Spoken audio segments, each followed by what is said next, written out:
नमस्कार, हमारे खास कार्यक्रम में आप सभी का स्वागत है। मैं हूं आपके साथ गौरी शंकर। उत्तराखंड कांग्रेस में पूरी तरह से भगदड़ मची है। भगदड़ इसलिए कि एक के बाद एक कई झटके कांग्रेस पार्टी को लगते नजर आ रहे हैं। और पहले जब भी इस तरह के सवाल पूछे जाते थे कि क्या उत्तराखंड कांग्रेस में हताशा है, निराशा है, लोग कांग्रेस पार्टी के अंदर बड़े नेता छोटे नेता सब परेशान हैं, तो इसका जवाब कुछ इस कदर दिया जाता था कि नहीं, सब कुछ ठीक है, ऑल इज वेल है, कांग्रेस हारी जरूर है लेकिन हताश नहीं है और एक नए सिरे से कांग्रेस को फिर से खड़ा करने की कोशिश हो रही है। लेकिन इसके बाद आला कमान की तरफ से नेतृत्व परिवर्तन किया गया, नेता प्रतिपक्ष का चेहरा बदल दिया गया, प्रदेश अध्यक्ष का चेहरा बदल दिया गया और इसके बाद उत्तराखंड कांग्रेस के तमाम बड़े नेता नाराज हो गए। नाराजगी हर तरफ से आ रही है और आज तो सबसे बड़ी नाराजगी दिखी जोत सिंह बिष्ट, जो 20 से 22 साल से कांग्रेस से जुड़े हुए थे, बड़े सिपाह सलाहकार माने जाते हैं उत्तराखंड में कांग्रेस पार्टी के बड़े नेता, कद्दावर नेता, उन्होंने इस्तीफा दे दिया। साथ ही साथ चेतावनी दे दी कि सुधर जाओ तुम लोग, नहीं तो कांग्रेस, मतलब एक तरह से उनका इशारा था कि कांग्रेस पार्टी का बर्बाद होना तय है। बीजेपी भी यही बात कह रही है कि कांग्रेस पूरी तरह से बर्बाद हो जाएगी। कांग्रेस कमजोर हो चुकी है उत्तराखंड में और आने वाले समय में और भी कांग्रेस कमजोर होगी। इसी पर हम चर्चा करेंगे, लेकिन पहले एक रिपोर्ट हम आप तक पहुंचाते हैं।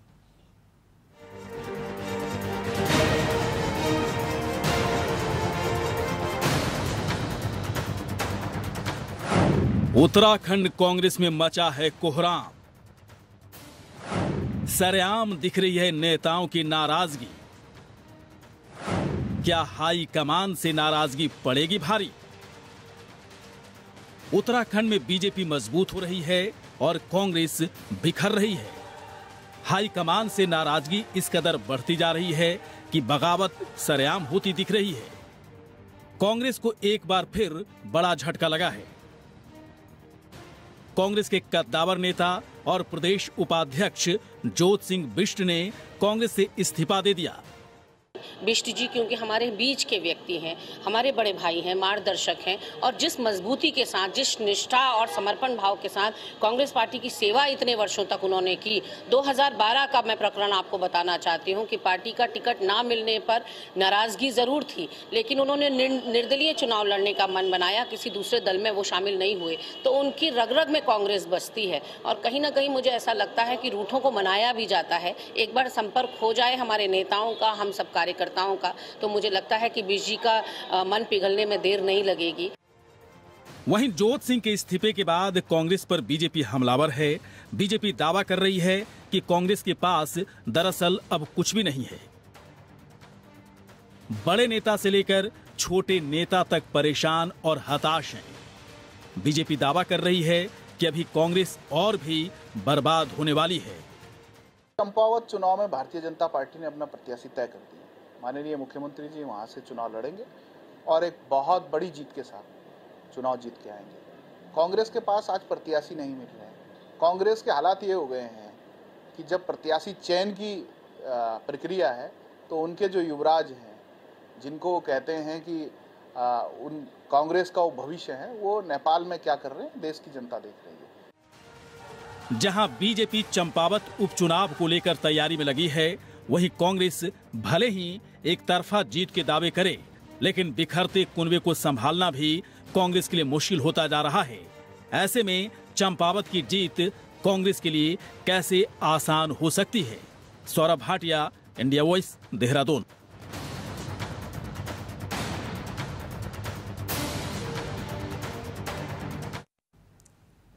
और चलिए इस पूरे मसले पर बातचीत करने के लिए कई मेहमान हमारे साथ जुड़ेंगे और उनसे जानेंगे। खासतौर पर कांग्रेस पार्टी के नेता का इंतज़ार है, क्योंकि उसकी तरफ से एक स्टैंड आना काफ़ी ज़रूरी है। और इस वक्त हमारे साथ 3 मेहमान जुड़ेंगे। डॉक्टर देवेंद्र भसीन जी, प्रदेश उपाध्यक्ष बीजेपी के। विशाल चौधरी जुड़ चुके हैं। विशाल चौधरी जी, प्रदेश उपाध्यक्ष आम आदमी पार्टी की। विशाल जी, स्वागत है आपका। और साथ ही साथ दीप वोरा जी जुड़ेंगे थोड़ी देर के बाद, जो कि प्रदेश प्रवक्ता हैं कांग्रेस पार्टी के। लेकिन विशाल जुड़ चुके हैं, बात करते हैं। विशाल जी, देख रहे हैं ना उत्तराखंड में क्या हो रहा है। आप लोग देखिए, चुनाव लड़े, हार गए, ठीक है, कोई बात नहीं है। पहली बार हार का स्वाद भी पता होना चाहिए। ताकि सफलता जब मिले तो काफ़ी अच्छा लगे, उसका वैल्यू समझ में आए। लेकिन कांग्रेस हारने के बाद बिखरती जा रही है। आप लोग भी हारे, लेकिन बिखरने की सूचना कहीं से आम आदमी पार्टी की, है ना, संगठन की तरफ से नहीं आई है। मैं थोड़ा जानना चाहता हूं, बहुत नज़दीक से आप लोग कांग्रेस के अंदर, बीजेपी के अंदर क्या चल रहा है, आप लोग नज़र बनाए रखते हो, या फिर आप लोग अभी अपने संगठन को मजबूत करने में लगे हो, या फिर आप खुद अपनी कई तरह की परेशानियों से घिरे हुए हो? बताइए विशाल जी। देखिए, सबसे पहले तो मैं आपको बताना चाहूंगा कि अभी विगत 2-3 दिन पूर्व, आपको पता होगा, पिछले सप्ताह आम आदमी पार्टी में नवनियुक्त प्रदेश अध्यक्ष की घोषणा हुई है। दीपक बाली जी को उत्तराखंड का प्रभार दिया गया है अध्यक्ष के रूप में। और मैं समझता हूँ कि आज का जो डिबेट का विषय है, उससे एक बात स्पष्ट हो चुकी है कि राष्ट्रीय परिप्रेक्ष्य में आम आदमी पार्टी की स्वीकार्यता और कहीं ना कहीं राष्ट्र का मतदाता और राष्ट्र में जो भी लोग राजनीतिक रूप से सक्रिय भागीदारी सुनिश्चित कर रहे हैं, वो सभी लोग जान चुके हैं कि भाई अगर भारत की राजनीति में भारतीय जनता पार्टी को कोई पार्टी टक्कर देने वाली है तो वो एकमात्र पार्टी आम आदमी पार्टी। क्यों, कैसे लगने लगा विशाल जी? ये कैसे लगने लगा आपको? जी, मेरी बात पूरी होने दीजिए। जिस विषय पर आज ये परिचर्चा रखी गई है, मैं बताना चाहूंगा कि अब से 1 घंटा पूर्व माननीय ज्योत सिंह बिष्ट, जो एक लोकप्रिय, मतलब कहीं ना कहीं नेता रहे हैं कांग्रेस के, और आप जानते हैं कि 40 वर्षों से जिन्होंने अनुशासन के साथ कांग्रेस में सच्ची निष्ठा से अपना मैं समझता हूं कि कार्य समर्पित होकर किया, और उनका जो बयान आया था कि भाई कांग्रेस की अंतरकलह और निष्ठावान कार्यों की अनदेखी और अनुशासनहीनता के कारण मैं कांग्रेस से शपथ दे रहा हूं। और 40 साल पुराने कार्यकर्ता, इतने वरिष्ठ नेता, यदि इस भावना से आप कांग्रेस से इस्तीफा दे रहे हैं तो बहुत बड़ा कांग्रेस का दुर्भाग्य है। साथ ही स्पष्ट हो चुका है कि उत्तराखंड की राजनीति में कांग्रेस का विस्तार नहीं बचा है। और मतलब आप ये कह रहे हैं कि कांग्रेस, आप ये कह रहे हैं विशाल जी कि एक मिनट सुनिए भाई साहब, आप ये कह रहे हैं कि कांग्रेस का जितना नुकसान होगा उतना ही फायदा आम आदमी पार्टी को होगा, आप ये कह रहे हैं। और उत्तराखंड में बीजेपी के खिलाफ अगर कोई कद्दावर और मजबूत पार्टी है तो आम आदमी पार्टी। मुझे अभी बिलीव नहीं होता सर, आपकी और आपके तमाम नेताओं की तरफ से बात बार बार कही जाती है, लेकिन मुझे बिल्कुल डाइजेस्ट नहीं होता है, इसलिए डाइजेस्ट नहीं होता। सुनिए तो भाई साहब, सुनिए, बोलने से सिर्फ थोड़े होगा, बोलने से नहीं होगा। आप लोग चुनाव से पहले भी खूब बोले, लेकिन कुछ नहीं हुआ ना। आपके संज्ञान में लेकिन मुझे आप लोगों की बात अभी तक डाइजेस्ट इसलिए नहीं होती है कि अभी बहुत कुछ करना बाकी है, बहुत कुछ करना बाकी है। जमानत आप लोगों की जब्त हो गई नहीं, आपके ये संज्ञान में है कि ज्योत सिंह। तो कांग्रेस में किस तरह से, उत्तराखंड कांग्रेस में इस बात को लेकर बहुत ही बेचैनी और परेशानी बढ़ी हुई है कि आखिरकार एक के बाद एक कई बड़े नेता क्यों इस्तीफा दे रहे हैं। क्या कांग्रेस के तमाम बड़े नेता, जो शीर्ष नेतृत्व है उत्तराखंड का, वो हाई कमान के फैसले से काफ़ी नाराज चल रहा है। कई मेहमान इस वक्त हमारे साथ जुड़ चुके हैं और थोड़ी देर पहले विशाल चौधरी से बात हो रही थी। डॉक्टर देवेंद्र भसीन जी, स्वागत है सर आपका। जी धन्यवाद। और इसके बाद प्रदेश प्रवक्ता कांग्रेस पार्टी की दीप वोहरा जी भी जुड़ चुके हैं। दीप जी, स्वागत है आपका। नमस्कार। दीप जी, मैं आपके पास ही आ रहा हूं। अब बताइए, ये क्या हो रहा है? ज्योत सिंह बिष्ट भी चले गए, उससे पहले भी कई अच्छे बड़े, है ना, काबिल नेता कांग्रेस को छोड़कर चले गए। बहुत सारी वजह निकलकर सामने आ रही है, बाकायदा नसीहत भी दी जा रही कि कांग्रेस तुम सुधर जाओ। क्या है दीप जी, ये तो कांग्रेस, मुझे लग रहा है कि उत्तराखंड में कांग्रेस की हालत ठीक नहीं है, ऑल इज वेल नहीं है उसके अंदर। देखिए, किसी ने कहा जिसको मिला सब उसको कभी नहीं मिला रब। तो जो ये अति महत्वाकांक्षा जो होती है वो कहीं ना कहीं आदमी के मस्तिष्क में इतनी भारी हो जाती है, वो ये सोचता है कि मैं सही कदम उठा रहा हूँ, लेकिन कभी कभी वो सही कदम होते हैं, लेकिन कभी कभी वो बहुत गलत कदम साबित हो जाते हैं। अगर हम ज्योत सिंह बिष्ट की बात करें, कांग्रेस ने उन्हें क्या नहीं दिया? आपको टिकट दिया, आप 96 में खिलाफ लड़े, उसके बाद खिलाफ लड़े, फिर भी आपको टिकट दिया, आपको कैबिनेट रैंक का दर्जा चाहे कुछ ही महीनों का था, हरीश रावत सरकार में दिया गया, संगठन का उपाध्यक्ष बनाया गया, फिर उपाध्यक्ष बनाया गया, और आप टिकट पे चुनाव लड़ते हैं। आप कहते हैं कि गृह क्षेत्र में जिला पंचायत हौलदार से वहां पे जिला पंचायत सदस्य भी रहा हूँ। तो कारण क्या रहे? 19 विधायक जो जीते हैं तो उन्होंने कार्य किया होगा। समीक्षा तो इस बात की होनी चाहिए थी कि आप क्यों हारे, एकदम कम से लगते। ऐसा क्या हो जाएगा आम आदमी पार्टी का कि वोट परसेंट कांग्रेस का घट के और आम आदमी पार्टी का धनोल्टी में बढ़ जाएगा। हाँ, एक चीज का नुकसान जरूर हुआ। नुकसान हुआ है क्लैरिकल तरीके से जो रजिस्टर में काम होता था और उसको क्लैरिकल काम जोत सिंह बिष्ट जी बहुत अच्छा कर लेते हैं। मैं उनकी दाद देता हूँ, इस चीज में वो बहुत कर सकते हैं। तो आप दाद दे रहे हैं या उनका मजाक उड़ा रहे हैं आप? नहीं, मैं उनको मतलब कांग्रेस के प्रदेश उपाध्यक्ष और उनको आप एक मतलब क्लर्क है ना, क्लर्क की भूमिका से आप उनको कंपेयर करने लगे। क्लर्क नहीं कह रहा हूँ, क्लैरिकल काम। देखिए कुछ ही संगठन भाई साहब, देखिए क्लैरिकल काम, अगर आईएएस ऑफिसर कहो कि क्लैरिकल काम बड़ा बढ़िया करते हैं आप, तो एकदम से नाराज हो जाएगा आपसे वो, है ना। जोत सिंह बिष्ट, आपको अंदाजा है दीप बोहरा जी, आपके इस वक्तव्य के ऊपर, स्टेटमेंट के ऊपर जोत सिंह बिष्ट कितने भड़क सकते हैं कि मैं कांग्रेस का प्रदेश उपाध्यक्ष हूँ, मुझे कह रहा है क्लैरिकल काम में मैं माहिर हूँ। आपके वक्तव्य है ये आपका वक्तव्य है। ये तो आप ही कह रहे थे ना अभी, मेरा वक्तव्य कहाँ से हो गया है? भैया मैं उनको कॉम्प्लीमेंट देता था। तो कॉम्प्लीमेंट ऐसे थोड़ी दिया जाता है कि आईएएस अधिकारी कहा जाए कि भाई साहब आप ना, वैसे आईएएस तो बहुत अच्छे आप हैं, लेकिन क्लैरिकल काम में बड़ा उस्ताद आप हैं। क्लैरिकल काम जो होता है ना, वो पढ़ा लिखा आदमी कर सकता है और जोत सिंह बिष्ट जी उसमें माहिर है। आपको समझ ही नहीं आ रही मैं क्या कह रहा हूँ? अगर तीनों चारों पंचायत में बात कर ले तो हम इतने वाकिफ नहीं हो गए पंचायतों से, क्षेत्रों से, मतलब समझ है। हाँ, मतलब कैलकुलेशन उनका पॉलिटिकल कैलकुलेशन बहुत बढ़िया था। No sir, calculation is different. Calculation तो दूसरी चीज होगी लगाना। एक जमीनी हकीकत जो क्लैरिकल काम होता है उसको कहते हैं कि हाँ पंचायतों में क्या है, ये कौन सी पंचायत है, इसमें क्या हो सकता है। तो पंचायतों में कई चीजें हैं जो आज तक भाजपा भी नहीं समझ पाई, लेकिन उन्हें समझ है। आम आदमी पार्टी भी नहीं समझेगी, चाहे थोड़ा लाभ ले लेंगे। तो नुकसान हो गया ना कांग्रेस पार्टी को, फिर तो बहुत बड़ा नुकसान हो गया। मैंने आपको बताया कि कोई अगर जा रहा है तो उसे कोई रोक नहीं सकता, वो उनकी अपनी है, चले गए। लेकिन हाँ, हमें ये है कि हमने बिष्ट जी भड़काया गया उनको, क्या दीप जी भड़काया गया? कहा कि बड़े बड़े करीबी हैं वो हरीश रावत के। प्रदेश उपाध्यक्ष का पद आपको दिया, आप 2 बार खिलाफ कांग्रेस के लड़े, आपको कैबिनेट रैंक का दर्जा दिया मंडी परिषद में, आपको टिकट दिया गया, तो मैं समझता हूँ मुझे क्यों नहीं बनाया गया? मैं भी तो 22 साल से हूँ, मुझे क्यों नहीं बनाया गया मैं पूछूं तो? अच्छा, अभी तो कोई ऐसा दिक्कत नहीं। 22 साल से हैं कांग्रेस पार्टी में दीप बोहरा जी, 22 साल हो गए आपके जी। मतलब अब मुझे समझ में चीज आ रही है कि उत्तराखंड कांग्रेस में एक परिवर्तन की बयार बही है। उस परिवर्तन में जो मठाधीश टाइप के जो नेता थे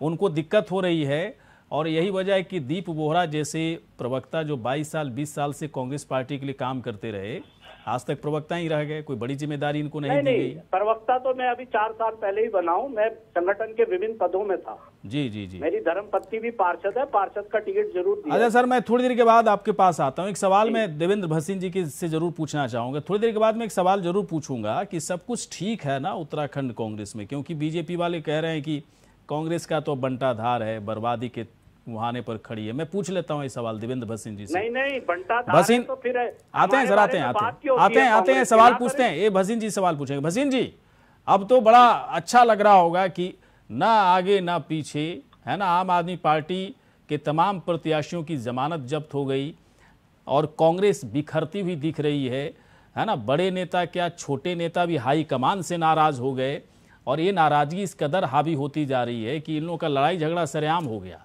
बीजेपी के लिए तो पूरी तरह से एक्सप्रेसवे मिल चुका है उत्तराखंड में, जो चाहिए वो कीजिए। भसीन साहब जी, गौरीशंकर जी, हमें इस बात की तो प्रसन्नता है कि उत्तराखंड हो चाहे पूरा देश हो, भारतीय जनता पार्टी की जो राष्ट्रवाद की और विकास की जो विचारधारा है उसकी स्वीकार्यता लगातार बढ़ रही है। और उत्तराखंड में भी हमने अभी चुनाव में भी देखा कि हमने सारे विथक तोड़ करके यहाँ पर अपनी सरकार को दोबारा स्थापित किया। जब तक कांग्रेस का सवाल है तो कांग्रेस तो केंद्र में भी बिखर रही है और उत्तराखंड में बिखर रही है। चुनाव से पहले जो कांग्रेस के अंदर हालात थे वो हमने आपने कई बार देखे, किस प्रकार से हरीश रावत जी और अन्य नेता थे, यहाँ तक कि केंद्रीय नेतृत्व तक को भी चुनौती दे दी गई। चुनाव के दौरान भी ये खींचतान नजर आई और चुनाव के बाद किस प्रकार से लोगों का पलायन हो रहा है, लोग जा रहे हैं और उसके साथ ही साथ जो बिखराव है और जिस प्रकार से 10 विधायकों का प्रसंग सामने आया, तो सारी बातें बता रही हैं कि उत्तराखंड के अंदर कांग्रेस का बिखराव और तेज हो गया। तो निश्चित तौर पर अभी दीप जी जो देव सिंह जी के बारे में कह रहे थे, तो मैं थोड़ा सोच रहा था कि दीप जी उनकी तारीफ कर रहे हैं कि उनके विपक्ष में बोल रहे हैं और एक कांग्रेस की अब रहने दिए, उस पर तो मैंने ले ही लिया उनसे, है ना, सवाल तो ले ही लिया उनसे। लेकिन पता मैं ये कहना चाहता हूँ कि मैं इस बात को एक बिंदु तौर ले जाकर के आगे बढ़ाऊंगा कि अभी कांग्रेस का तो बिखराव बढ़ रहा है, दूसरी ओर भारतीय जनता पार्टी का जो परिवार है, जो विचार है, उसका विस्तार लगातार हो रहा है। और चंपावत का चुनाव जो होने वाला है उसमें हमारे माननीय मुख्यमंत्री पुष्कर सिंह धामी जी का कैंडिडेट होना तो तय था और वो घोषणा भी हमने औपचारिक तौर पर कर दी। लेकिन कांग्रेस में जिस प्रकार से खींचतान चली कैंडिडेट को लेकर के और कई दिन के बाद आज घोषणा भी की गई और जिस रूप में की गई वो भी अपने आप में कांग्रेस का जो अंदरूनी कलह है उसको दिखा रहा है और ये साफ दिखा रहा है कि चंपावत ने भी कांग्रेस से समर्पण कर दिया। तो हालात कांग्रेस के बहुत खराब है। जहाँ तक आम आदमी पार्टी का सवाल है तो आम आदमी पार्टी के प्रवक्ता हमारे लिए छोटे भाई ठीक है बयान दे सकते हैं, लेकिन धरातल में सच्चाई क्या है वो भी हमने चुनाव में भी देखा है। और अभी जो हाल के विधानसभा चुनाव हुए उसे पंजाब में ही कुछ वो कर पाए, लेकिन भारतीय जनता पार्टी ने 4 प्रदेश में उसकी सरकार थी, अपनी सरकार को मतलब मानते हैं बसीन साहब, आप मान रहे हैं कि देखिए एक्सप्रेसवे पूरी तरह से उत्तराखंड में पॉलिटिकल एक्सप्रेसवे बीजेपी के लिए बन चुकी है और मैं भी मानता हूं इस बात को कि बहुत अच्छा मौका है इस वक्त आप लोगों के लिए, धामी सरकार के लिए, कि देखिए बहुत ज़्यादा प्रेशर नहीं है ना, तो विपक्ष की तरफ से बहुत ज़्यादा है ना अननेसेसरी किसी मुद्दे पर बहुत ज़्यादा इंटरफेरेंस है, क्योंकि खुद अपनी चीज़ों में काफ़ी व्यस्त नज़र आ रहे हैं, अपनी खुद की परेशानियों में फंसे हुए हैं। तो बेहतर काम कीजिए, ढंग से काम कीजिए, जो आप लोग का रोड मैप है 5 साल का उसे बेहतर करके दीजिए। मैं विशाल चौधरी के पास आऊँगा, बहुत छोटे में इसका जवाब दीजिएगा विशाल चौधरी। विशाल चौधरी जी एक बात बताइए, मेरे दिमाग में हमेशा एक चीज़ आता है कि जब चुनाव प्रचार आप लोग कर रहे थे उस वक्त जो फिगर आप लोग बताते थे हम लोग को कि देखिए एक दिन मैंने 1 लाख मेंबरशिप जोड़ा, 2 लाख जोड़ लिया, फिर करते करते पता नहीं 15-20 लाख बता रहे थे आप। 15-20 लाख मैं ज़्यादा तो नहीं बोल रहा हूँ या कम बता रहा हूँ विशाल चौधरी जी? जी कितना मेंबरशिप आपने जोड़ा था चुनाव प्रचार के दरमियान? हाँ ये इससे हम ज़्यादा ही लेते, ऑन रिकॉर्ड हमारे पास है। हाँ तो फिर ये जो जिसको आपने जोड़ा बस जोड़ लिया है ना, उसका नाम हम लिख लिया, उन लोग को कॉन्फिडेंस में लिया नहीं कि वोट भी करना है, क्योंकि जमानत मैक्सिमम जो आपके उम्मीदवार थे अधिकतर उम्मीदवारों की जमानत जब्त हो गई। अगर इतने ही लोग आपको वोट कर दिए होते उत्तराखंड में तब तो मामला बहुत बेहतर रहता आपका विशाल चौधरी जी। कुछ कमी है जो जहाँ पर आप लोगों ने वर्कआउट नहीं किया, बताइए थोड़ा सा, कुछ समझ में आई चीजें इतने 2-3 महीने में? गौरी शंकर जी मैं अपनी बात रखूंगा। सबसे पहले तो आपको बताना चाहूंगा कि 9 वर्षों के राजनीतिक संघर्ष में उत्तर भारत के 2 राज्यों में सत्ता प्राप्त करना, वो भी 80% नहीं, ये सब मत बोलिए, मुझे ये सब नहीं सुनना है भाई साहब। मैं दिल्ली भी देख रहा हूँ, पंजाब भी देख रहा हूँ, मुझे इस क्रेडिट में नहीं जाना है कि अरविंद केजरीवाल कहाँ बढ़ गए है ना, आम आदमी पार्टी कहाँ से कहाँ, मुझे बस ये जानना है उत्तराखंड में आम आदमी पार्टी की क्या हालत है, बस इतना बात कीजिए आप। मैं आपको बता देना चाहता हूँ हमारे प्रयासों में कहीं ना कहीं जो कमियां रही हैं, हमने जो पार्टी के सामने, हमारी पार्टी ने जो जनता के सामने एजेंडा प्रस्तुत किया उसमें कहीं ना कहीं जो कमियां या जो हमारे प्रयासों में कमियां रही हम उसको स्वीकार करते हैं और उत्तराखंड की जनता ने जो भी अपना जनादेश दिया है वो भी स्वीकार लिया है। 3% मत हमें आया वो भी स्वीकार लिया है। लेकिन इस स्थिति में आने के बाद भी 40 वर्ष पुराने नेता कांग्रेस के जो राजनीतिक रूप से परिपक्व हैं, और मैं समझता हूं आम आदमी पार्टी के जन्म से पहले उन्होंने राजनीति, वो व्यक्ति जो विश्लेषण कर सकता है, जिसको बुद्धि विवेक रखता है और कांग्रेस में कैबिनेट के पद पर रहे, वो व्यक्ति आज आम आदमी पार्टी का दामन थाम रहा है। तो कुछ ना कुछ तो आप समझ सकते हो कि राजनीतिक रूप से आम आदमी पार्टी के प्रति उत्तराखंड के सक्रिय राजनीतिक लोगों की क्या गंभीरता होगी। दूसरी बात मैं कहना चाहूंगा, अभी मुझसे पूर्व कांग्रेस के प्रवक्ता जो अपने एक वरिष्ठ नेता का उपवास करा रहे थे, तो मैं उस बात का पूर्णतः विरोध करता हूं। वोरा जी नहीं पता नहीं, अब 40 वर्षों का, अब एक मिनट रुक जाइए। आपके कार्यकारी अध्यक्ष तो कांग्रेस में आए और दूसरी बात है कि आज यदि वो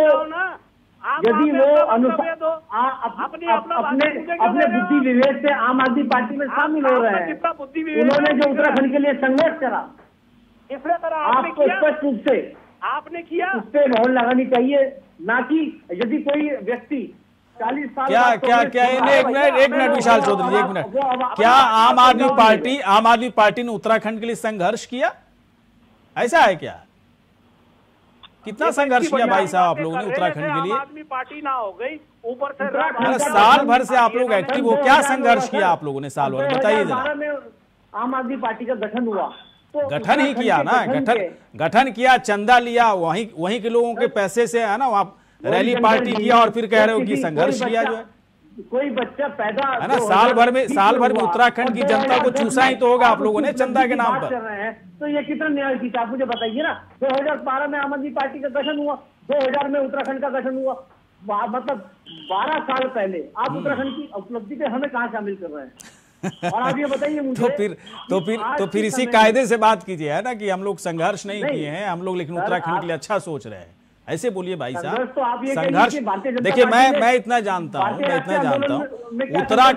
उत्तराखंड के लिए संघर्ष करने की पूरी जो क्रेडिट है, मैं किसी पॉलिटिकल पार्टी की बात नहीं कर रहा हूं, वैसे लोगों के लिए है जिन्होंने उत्तराखंड के लिए वाकई बहुत बेहतर सोचा। वो ठीक है, आज की डेट में अलग अलग पार्टियों से बंधे हुए हैं, लेकिन कई ऐसे लोग हैं जो पॉलिटिक्स में नहीं है, लेकिन गजब का उन्होंने, है ना, सेक्रीफाइस किया, गजब का उनका संघर्ष रहा उत्तराखंड के लिए, उत्तराखंड के आंदोलन। तो वैसे लोगों को आप डाउन मत करो। क्या कर लिया आम आदमी पार्टी ने? एक साल पहले आप आए, चुनाव लड़ लिए, चुनाव अपनी जेब के पैसे से तो लड़ा नहीं होगा आपने, है ना, वहां की जनता से बोला होगा 10 रुपया दे दो, 20 रुपया दे दो, 100 रुपया दे दो। तो एक तरह से जनता के पैसे पे मौज ही तो किया साल भर आप लोग जो है, लेकिन रणनीति फेल हो गई आप लोग। चलिए, प्रदेश प्रवक्ता दीप वोरा जी के पास में आ रहा हूं। दीप वोरा जी, नहीं सर आप बोलिए, मैं नहीं कह रहा हूं, आम आदमी पार्टी को बोलने का अधिकार है थोड़ा, लेकिन थोड़ा जमीन पर दिखिए। आप लोग दिखते नहीं हो, सिर्फ टेलीविजन पर दिखते हो, बहुत बुरा मत मानना, सिर्फ टेलीविजन पर दिखते हो आप लोग की एक खबर नहीं आती उत्तराखंड से भाई साहब। एक खबर मुझे बता दीजिए उत्तराखंड से जो टेलीविजन पर दिखाए जा सके। लेकिन आप लोग दिखते जरूर हो, आप लोग डिबेट में दिख जाते हो, लेकिन एक खबर भी मैं नहीं देखता कि उत्तराखंड में आम आदमी पार्टी के नेता या आम आदमी पार्टी के कार्यकर्ता ने ये काम किया। मुझे तो एक खबर पढ़े हुए या देखे हुए कई, मतलब साल भर चुनाव के टाइम में देखता था मैं, मुझे लगता है कि उत्तराखंड की चुनाव प्रचार के बाद तो मैं नहीं देख पा रहा हूं। खूब सर, बहुत बढ़िया समझ रहे हैं, तभी डिबेट कर रहे हैं उत्तराखंड के बारे में। मैं आ रहा हूँ, ठीक है, मैं जो कह रहा हूँ उस पर काम कीजिए सर, मेरे ऊपर सवाल उठाने से कोई फायदा नहीं हुआ। दीप वोरा जी एक बात बताइए, क्या वाकई में कांग्रेस पार्टी अभी उस पोजीशन पर आ चुकी है जिसे बाकायदा जो कहा जाता है on the verge of destruction, कुछ बचा नहीं, अब जो भी है सब खात्मा है। दीप वोरा जी जैसे नेता हैं, संभालने की कोशिश में लगे हुए हैं, संभलना उमलना है नहीं, बड़े नेता जा रहे हैं, कुछ नेता और जाने की तैयारी कर रहे हैं। कैसे संभाल पाएंगे सर इतनी बड़ी, है ना, इतनी बड़ी टूट, इतना बड़ा बिखराव कैसे संभाल पाएंगे आप लोग? देखिए, हमारी सीधी AICC से गाइडलाइन है, अगर जिन्होंने संघर्ष करना है, आज परिश्रम का वक्त है, कठिन समय है, अगर करना है तो वो रुके। अगर जिन्हें सत्ता सुख चाहिए और जिन्हें अति महत्वाकांक्षा है, वो पार्टी से जा सकते हैं, वो आंदोलन नहीं लड़ सकते। अगर जोत सिंह बिष्ट जी, अभी मुझे हमारे आपके साथी प्रवक्ता कुछ कहना चाह रहे थे, अरे एक आदमी 2 बार पार्टी से निष्कासित हुआ है और ये मुझे बता रहे हैं 40 साल। अरे मेरे से ज्यादा थोड़ी उनके साथ किसी ने काम किया है। तो ये पार्टी में ये वो वहाँ जाके समझेंगे कि वो क्या है। नहीं, हमें यशपाल आर्या जिस व्यक्ति ने उत्तराखंड में कांग्रेस को कहीं ना कहीं पूरी सरकार गिराने में पूरी भूमिका निभाई, आज लीडर ऑफ ऑपोजिशन आप लोग उनको नहीं, आपने क्यों आप क्यों ले रहे हैं ये भाजपा के लोगों को? आपको भाजपा इतनी बुरी लग रही और इतना कुछ हो रहा, क्यों ले रहे हैं आप? आपने कार्यकारी अध्यक्ष है उमेश भाई, उनको क्यों लिया आपने? कांग्रेस के समर्पित होकर 40 साल आपको दे रहा है। अपने समय में बोलो, आपको कुछ खुद पता है नहीं क्या बोलना है। आप जसपाल आरेजी पे, लेकिन एक बात तय है सर, दीप वोरा जी बुरा मत मानिएगा, कांग्रेस की हालत अब ऐसी हो गई है कि अब वो सारा डिबेट, सारा फोकस आम आदमी पार्टी पर करने जा रही है। ये आप लोगों की हालत है सर, ये हालत है। मतलब इस हालत में अगर कोई इतनी बड़ी पार्टी पहुंच जाए ना, तो मुझे लग रहा है बहुत ज्यादा काम करने की जरूरत है दीप वोरा जी। मैं आपसे ये कह रहा हूँ, इस वक्त हमारी हार हुई है, क्योंकि सब कुछ तय था कि सरकार हमारी बन रही है, आम जनमानस की जुबान में भी था, लेकिन हम वो नहीं कर पाए, हम नहीं बन पाए। नहीं कर पाए वो अच्छी बात है, नहीं सुनिए, नहीं कर पाए अच्छी बात है। अगर जिसने जाना है, मैं आपके, लेकिन जो है उससे समेट क्यों नहीं पा रहे हैं, सवाल है ना। जिसने अगर मेहनत करनी है, परिश्रम करना है, अगर जो मेरे और भी कांग्रेस साथी बात सुन रहे होंगे, वो रहेगा, वो कांग्रेस को सींचेगा, मेहनत करेगा। अगर जिसे कुछ और लोभ लाभ चाहिए, और एक बार वो लड़के देख ले, हम तो क्या महाराज साहब जाएगा वहाँ भी। करण महाराज, दीप वोरा जी आधा मिनट मेरे सवाल का एक जवाब दीजिए। नगर पालिका सालों साल, ठीक है, मैं समझ रहा हूँ, मेरे सवाल का आधा मिनट में जवाब दीजिए। क्या करण महाराज जी के जरिए उत्तराखंड कांग्रेस का बेड़ा पार होगा? क्या ये जो बगावत, फूट टूट सारी चीजें दिख रही हैं, वो मरम्मत कर पाएंगे? है उनके अंदर इतनी राजनीतिक हैसियत इस वक्त उत्तराखंड में? बताइए। देखिए, 2 बार के विधायक है, उनके पिताजी यूपी के जमाने में मंत्री रहे, ये क्या प्रोफाइल हुआ भाई साहब? और कांग्रेसी खून उनके अंदर है। कांग्रेस की परिभाषा वो जानते हैं, देश की परिभाषा वो जानते हैं। ग्राम प्रधान से लेके नीचे स्तर से उठ के ऊपर विधायक बने और विधानमंडल इतना सब कुछ था तो प्रीतम सिंह क्यों नाराज हैं, हरीश रावत क्यों नाराज हैं, जोत सिंह बिष्ट बकायदा इस्तीफा दे दिए, कई नेता आपके और अच्छे चले गए। तो आप जोत सिंह बिष्ट को या तो फोनोल में ले लो। अगर करण महारा की स्वीकृति इतने बड़े लेवल पर आप जो कह रहे हैं, तो बाकी लोग नाराज क्यों दिख रहे हैं? चले मैं आता हूं सर, मैं आता हूं। मुझे सही जवाब नहीं मिल पा रहा है दीप वोरा जी आपसे, इसलिए कि आपको भी कई जवाब पता नहीं, अभी मजबूर हैं, मुझे पता है। मुझे नहीं पता, आपको कांग्रेस के सब पता है। डॉक्टर पता तो सर देखिए, कांग्रेस, बीजेपी, आम आदमी पार्टी सबका होता है, लेकिन मुझे वो सब उन सवालों में जाना नहीं होता है। भसीन साहब, मैं आपके पास आ रहा हूँ। एक बात बताइए सर, कांग्रेस पार्टी की जानकारी आप लोग को भी रहती होगी, ऐसी बात तो नहीं, हम लोग को भी रहती है, सबसे ज़्यादा दीप वोरा जी को होगी, नो डाउट। कई ऐसी जानकारी जो हम लोग को नहीं पता है।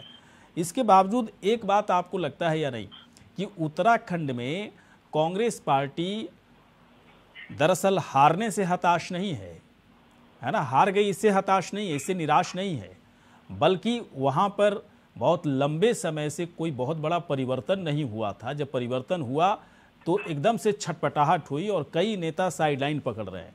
क्या आपको लगता है, एक अपोजिशन होने के नाते इस पर आप लोग करते तो होंगे ना चर्चा कि क्यों ऐसा हो रहा है? देखिए गौरीशंकर जी, कांग्रेस की स्थिति बिल्कुल एक डूबते हुए जहाज के समान है, भारी बिखराव है, और ये परिस्थिति केवल वर्तमान परिवर्तन के समय पैदा नहीं हुई। अगर हम चुनाव पूर्व की बात करेंगे तो कौन चुनाव में लीडर होगा, इसको लेकर कितना बड़ा संघर्ष कांग्रेस में रहा। दो मिनट है सर, बस 2 मिनट में बोल दीजिए सर। तो उन्होंने अपने आप को क्लेम किया, चुनाव के दौरान किस प्रकार की खींचतान रही, और अब चुनाव हारने के बाद जिस प्रकार की खींचतान चल रही है, और यहाँ तक कि केंद्रीय नेतृत्व देवेंद्र यादव जो सीधे केंद्रीय नेतृत्व के प्रतिनिधि है, उन पर प्रहार हो रहे हैं, तो आप जान सकते हैं कांग्रेस की हालत क्या हो गई है। तो निश्चित तौर पर कांग्रेस का जो बिखराव है बहुत ज्यादा है, और बहुत तेजी से ये खत्म होती जा रही है जमीन से। तो ऐसे में निश्चित तौर पर इनके जो बात दीप जी जो कह रहे थे महत्वाकांक्षाएं, वो विषय तो है ही है, लेकिन जो आपसी टकराव है, और सबसे बड़ी बात यह है कि जो ये केंद्र में हालात है, वो केवल उत्तराखंड की स्थिति नहीं है, केंद्र में स्थिति यही है, इनके अन्य राज्यों में स्थिति यही है, और यही कारण है कि पूरे देश में कांग्रेस जो है वो सिमटती जा रही है।